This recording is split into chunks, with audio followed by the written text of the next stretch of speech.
What if I told you that the monsters in Scooby-Doo weren't the scariest thing about the show? Maybe, just maybe, the real horror wasn't in the masks or the haunted mansions, but in the world behind them. There's a dark fan theory that completely changes how you see this childhood classic. According to this theory, Scooby-Doo, Where Are You? Isn't just a fun mystery series. It's actually set in a world that's fallen apart, an economic collapse where society is barely holding on. Think about it.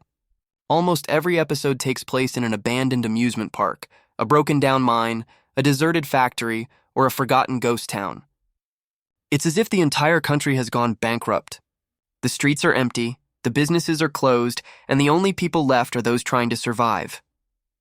The theory suggests that Scooby-Doo takes place during a massive economic depression, one so severe that even once successful people, like scientists, celebrities, and businessmen, have turned to crime just to get by.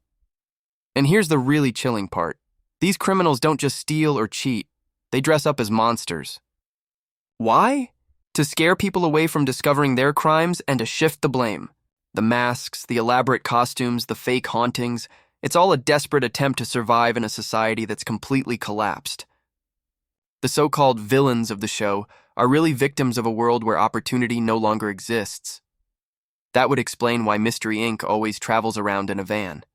They're nomads, moving from one decaying town to another, solving cases because there's nothing else left to do. It's not just a kids' show about unmasking ghosts. It's a metaphor for uncovering the truth in a broken, forgotten America. So maybe Scooby-Doo isn't just about catching bad guys. Maybe it's a story about how, when times get desperate, even good people can turn into monsters. Creepy, right? Next time you watch the gang pull off a mask, remember, the scariest part might not be the creature, but the world they're living in.